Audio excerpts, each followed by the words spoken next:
전도서 7장 11절에서 18절이고요. 구약성경 955페이지입니다. 구약성경 955페이지 전도서 7장 11절에서 18절입니다. 오늘 하나님의 말씀 제목은 하나님께서 행하시는 일을 보라입니다. 하나님께서 행하시는 일을 보라. 오늘 본문인 전도서는 저자가 솔로몬 왕으로 알려져 있습니다.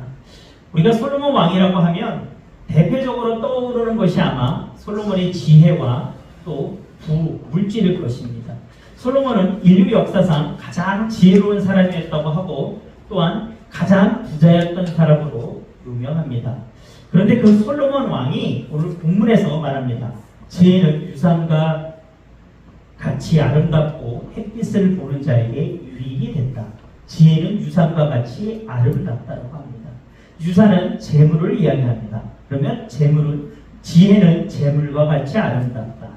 이 못못 같이라는 뜻은 우리가 흔히 쓸 때는 못못처럼이라는 의미로 쓰이죠. 그러니까 우리가 그런 개념으로 해석을 하게 되면 지혜는 유산처럼 재물처럼 아름답다 이렇게 되는데, 근데 오늘 히브리어 성경의 그 원문을 보면 그렇지가 않아요. 그 원어로는 그 못못 같이라는 게 임이라고 하는데요. 이거는요 못못처럼의 의미가 아니라 영어로 하면 위대의 개념입니다. 못못과 함께 그런 의미예요. 그러니까 이게 무슨 얘기입니까? 지혜가 재물과 함께 있을 때 아름답다라고 얘기합니다. 그런데 그것이 오늘 솔로몬은 햇빛을 보는 모든 자에게 유익이 된다고 합니다. 햇빛을 보는 모든 자는 누구예요? 살아있는 모든 사람을 이야기하는 것입니다. 그러니까 오늘 본문 11절을 우리가 의역을 해서 보면 지혜는 재물과 함께 할 때 살아있는 모든 사람에게 유익하다라는 말이 되겠죠. 아마 우리의 그 전통적인 기독교 신앙관 속에서는 그게가 조금 갸우뚱해질 것입니다. 지혜가 재물과 함께 할 때 유익하다고 우리가 몸가정교회가 고개가 갸우뚱해질 것입니다. 하지만 그 뒤에 우리가 이제 보면 왜 솔로몬이 그렇게 얘기했는지 우리는 알 수 있을 것입니다. 그러면서 솔로몬은요 지혜의 그늘 아래 있음은 돈의 그늘 아래 있음과 같으나 이렇게 얘기를 합니다. 누구 아래에 있다, 누구 그늘 아래에 있다고 한다면 그게 무슨 말입니까? 누군가의 보호 아래에 있다라는 말입니다. 내가 누군가의 보호에 있다라는 말이에요. 솔로몬은 우리가 지혜 아래에 있는 것은 돈의 아래에 있는 것과 같다라고 이야기합니다. 예전에 제가 어떤 방송에서 변호사가 한 얘기를 들었던 게 굉장히 그 나름대로는 제가 그때 좀 그러네 라는 생각해서 기억해 놓은 게 있어요. 뭐냐면 사회자가 변호사에게 얘기를 묻습니다. 변호사님 생각에는 법 앞에 만민이 평등하다고 변호사님 생각하시죠? 그 뒤에 변호사가 뭐라고 했는지 아세요? 아니다라는 거예요. 자기가 변호사 생활을 쫙 해보니까 법 앞에 만민은 평등하지 않다라고 합니다. 그러면서 그 이유를 뭐라고 얘기하냐면 피고인이라고, 변호사 입장에서는 이제 피고인이잖아요. 변호를 하는 사람이. 피고인이 재산을 얼마큼 갖고 있냐에 따라서 방어권이 달라지기 때문이다. 돈이 많은 사람은 유능한 변호사를 써갖고 자신을 변호하고, 돈이 적은 사람은 돈을 적게 들이는 변호사를 쓰고, 또 돈이 정말 없는 사람은 변호사를 고용하지도 못하는 상황들이 우리의 실생활 속에서 벌어진다는 것이죠. 그래서 그 변호사는 이렇게 얘기합니다. 자기의 재물에 따라서 내가 얼마나 경제적인 여유를 갖고 있냐에 따라서 이 시대는 방어권이 달라지기 때문에 법은 만일 앞에서 평등하지 않다라고 이야기하더라고요. 지혜는 유산같이 아름답고 햇빛을 보는 자에게 유익이 됩니다. 이 구조는요 솔로몬이 맞다. 지혜는 재물과 같이 있어야 된다라고 그것을 인정하고 그렇게 해야 된다라고 이야기하는 것이 아닙니다.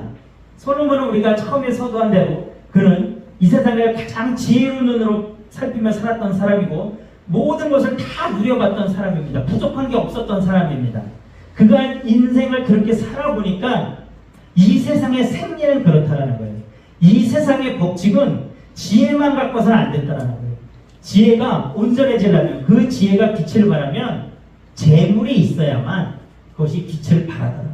이 세상에 돌아가는 이치가 그렇더라라고 솔로몬은 이야기한 것입니다. 솔로몬이 그 얘기를 좀 더 구체적으로 하는 게요. 전도서 9장 14절에서 16절에 나옵니다. 여러분 한 두 장만 넘겨보세요. 전도서 9장 한번 가보세요. 14절과 16절 제가 한번 읽을 텐데 한번 같이 눈으로 보시기 바랍니다. 곧 작고 인구가 많지 아니한 어떤 성읍에 큰 왕이 와서 그곳을 에워싸고 큰 흉벽을 쌓고 치고자 할 때에 그 성읍 가운데 가난한 지혜자가 있어서 그의 지혜로 그 성읍을 건진 그것이라. 그러나 그 가난한 자를 기억하는 사람이 없었도다. 그러므로 내가 이르기를 지혜가 힘보다 나으나 가난한 자의 지혜가 멸시를 받고 그의 말들이 사람들이 듣지 아니한다 하였노라. 여러분, 그 성읍에 큰 나라의 왕이 와갖고 침략하면서 흉벽을 쌓는데 그 성읍 가운데 있던 가난한 지혜자가 지혜를 발휘해서 그 성읍을 위해서 건져냈다는 거죠. 여기까지는 참 아주 멋진 일입니다. 그런데 뭐라고 얘기합니까? 아무도 그 사람을 기억하는 자가 없다. 그러면서 솔로몬은 지혜가 힘보다 나으나 가난한 자의 지혜가 멸시를 받고 그의 말들을 사람들이 듣지 아니한다. 세상의 법칙이 이렇다는 것입니다. 하지만 솔로몬은 그것이 세상의 법칙이고 하나님의 법칙이 그렇지 않다는 걸 이제 이어서 얘기합니다. 지혜의 그늘 아래 있으면 돈의 그늘 아래 있음과 같으나 지혜에 관한 지식이 더 유익함은 지혜가 그 지혜에 있는 자를 살리기 때문이니라. 재물은 그 소유자를 보호하는 힘이 있는 것처럼 우리의 지혜도 그 사람을 보호합니다. 하지만 그 더 나아가서는 그 지혜가 그 사람에게 더 유익한 것은 그 지혜에 있는 자의 생명을 살리기 때문입니다. 여러분, 왜 그 지혜가 그 지혜에 있는 자의 생명을 살릴 수 있습니까? 지혜는 하나님께로부터 온 것이기 때문입니다. 잠언 9장 10절, 시편 111편 10절에 보면 여호와를 경외하는 것이 지혜의 근본이라고 이야기합니다. 지혜의 근본. 지혜는 여호와 하나님께로부터 온 것이기 때문에 물질의 보호를 받는 것보다, 물질 아래 있어서 물질의 보호를 받는 것보다 지혜 아래 있어서 지혜를 받는 것, 보호를 받는 것, 그것은 더 낫다는 것입니다. 왜냐하면 우리의 생명을 보여주기 때문입니다. 그러면서 그는 13절에 이렇게 얘기합니다. 하나님께서 행하시는 일을 보라. 하나님께서 굳게 하신 것을 누가 능히 펴게 하겠느냐. 이 세상을 살면서 우리는 재물을 가장 중요하게 생각하고 있지만, 그래서 그 하나님께로부터 오는 그 지혜도 재물이 있어야 온전한다고 우리는 이야기하지만 그렇지 않다는 거예요. 과연 그 누가 있어서 하나님께서 굳게 하신 것을 이렇게 펼 수 있냐는 것입니다. 그러면서 오늘 솔로몬은 얘기합니다. 하나님께서 행하시는 것들을 보라. 야, 너희들 하나님이 행하시는 것을 좀 봐봐. 여러분, 우리 인류의 과학문명은 정말 1년 1년이 다르게 놀랍게 발전해가고 있습니다. 하지만 그 과학문명이 발달하면서 우리가 요즘 점점 더 깨닫게 되는 것은 무엇입니까, 여러분? 자연 앞에서는 어떻게 할 수 없다라는 부분을 우리가 많이 깨닫지 않습니까? 홍수, 산불. 저는 그 캐나다나 하와이 뭐 이런 지역에 정말 오랜 기간 동안 산불로 인해서 다 타버리는 것을 보면서 처음에는 그것이 우리의 상식으로 제 상식으로 이해가지 않았어요. 야, 지금과 같은 과학기술인데 그 불을 못 꺼? 아니 소방 헬기랑 뭐 이걸 왜 못 꺼? 이해가지 않았어요. 그런데 못 끄더라는 것입니다. 여러분, 지진 때문에 또 많은 사람이 죽었죠. 얼마 전에도. 많은 어려움에 처해져 있습니다. 야, 인류의 과학기술이 그렇게 발전했는데 그 지진을 못 막어? 아니, 지진을 못 막더라도 그 지진 외에 흔들리지 않는 집을 못 짓는다고? 여러분, 얼마 전까지 코로나 어떻습니까? 코로나가 처음 전 세계에 퍼져나갔을 때 아직도 이렇게 코로나가 완전히 안 잡힐 거라고 사람들이 상상했었습니까? 다른 질병과 같이 뭐 옛날에 한참 유행했던 사스나 뭐 이런 것처럼 신종플루 이런 것처럼 우리 금방 뭐 몇 달 안에 있으면 잡힐 거라고 생각하지 않았습니까? 하지만 그렇지 않다. 우리 인간들은 아무리 날고 기어도 하나님이 행하시는 일 속에서 우리가 할 수 있는 일은 없다는 것입니다. 하나님이 굳게 하신 것을 우리 인간은 결코 우리의 힘으로 피지 못합니다. 그러면서 솔로몬은 14절에 이렇게 얘기합니다. 형통한 날에는 기뻐하고 곤고한 날에는 되돌아보아라. 이 두 가지를 하나님이 병행하게 하사 사람의 그 장래일을 능히 헤아려 알지 못하게 하셨느니라. 일이 잘 될 때는 기뻐하라고 합니다. 하지만 내 삶 속에 어려움을 당할 때는 생각하라고 오늘 솔로몬이 얘기합니다. 무엇을 생각해야 되는 것입니까? 하나님을 생각하고 기억하라는 것입니다. 내 삶 속에서 역사하셨던 하나님, 네가 경험한 너의 하나님을 솔로몬은 경험하라고 이야기하는 것입니다.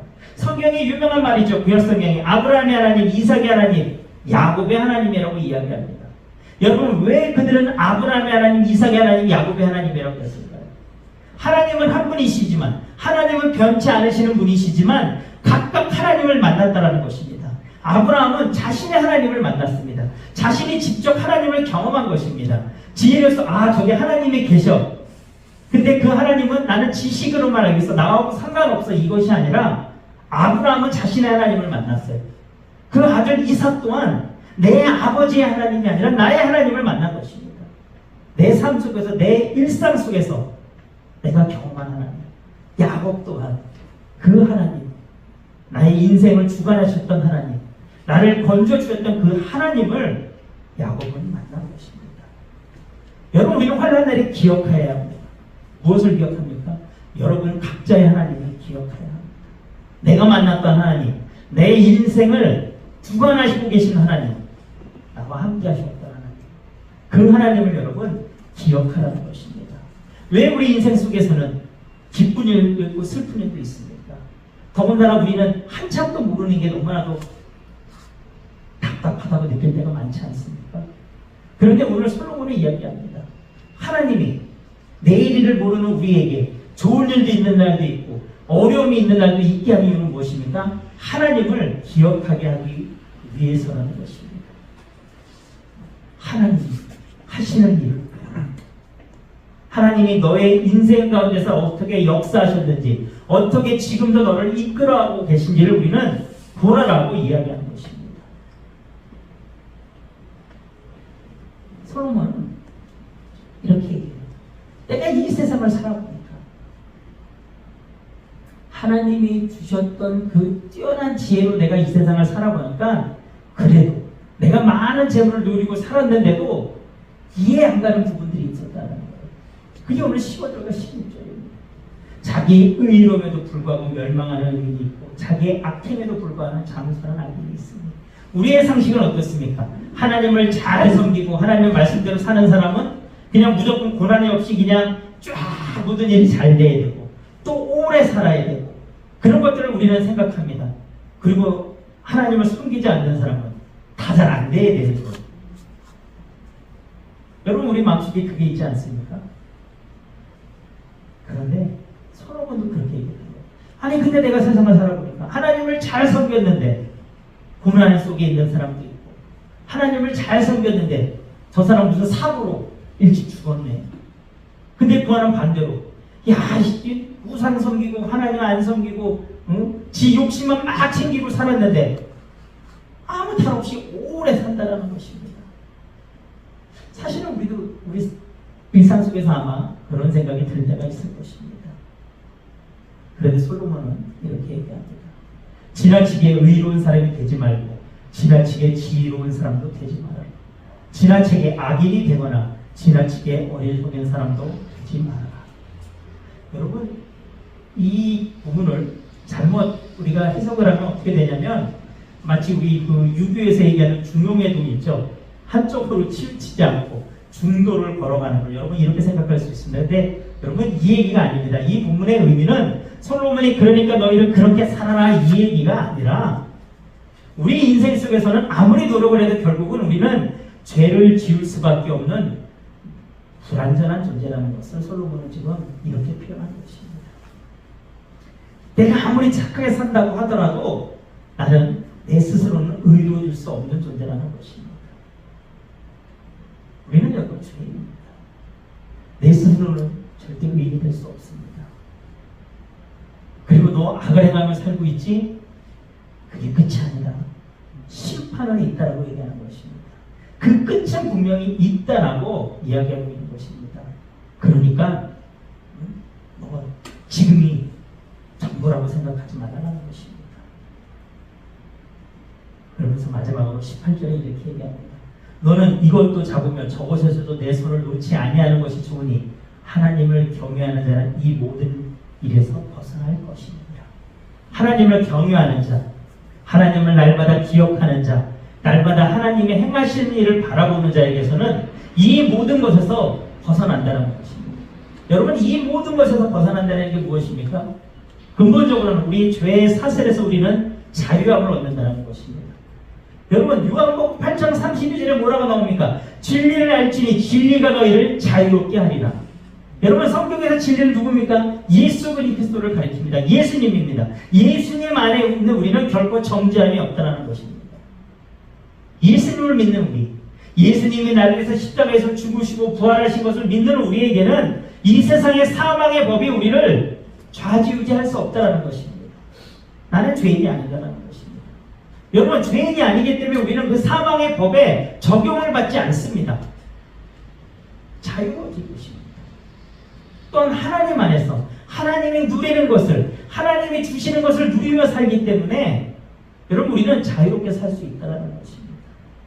때를 따라 돕는 하나님의 은혜. 여러분, 공중에 나는 새를 보라고 하지 않습니다. 하나님이 먹이고 키우십니다. 들에 풀어놔도 하나님이 여러분 다 키우시는 것입니다. 이 세상은 그렇게 돌아갑니다. 그런데 이 세상이 그렇게 돌아간다는 것을 여러분, 내가 인정하냐 인정하지 않냐에 따라서 그것이 달라진다는 거예요. 창조주신 하나님이 이 세상에 나를 포함한 모든 것을 주관하고 이끌어 가신다는 것을 믿는 우리는 하나님을 바라보며 하나님을 기억하며 하나님이 일하시는 것을 보며 살아갈 수밖에 없습니다. 하지만 하나님을 인정하지 않는 사람들에게는요, 내가 노력하는 것입니다. 내가 이끌어가는 것입니다. 여러분, 그 끝은 분명한 차이가 있습니다. 우리 신앙의 핵심은 하나님을 바라보는 것입니다. 하나님이 우리 인생 가운데서 행하신 것을 기억하는 것입니다. 그리고 우리 신앙의 핵심은 나의 시작이 어디서부터인지, 저와 여러분들의 시작은 어디서부터입니까? 하나님으로부터입니다. 여러분, 하나님으로부터 우리가 시작된다는 것을 잊지 않을 때 여러분, 우리는 하나님이 여러분들 각자의 삶 속에서 행하시는 것들을 보게 되실 것을 믿습니다. 우리 그런 삶을 사시기를 주님의 이름으로 축원합니다.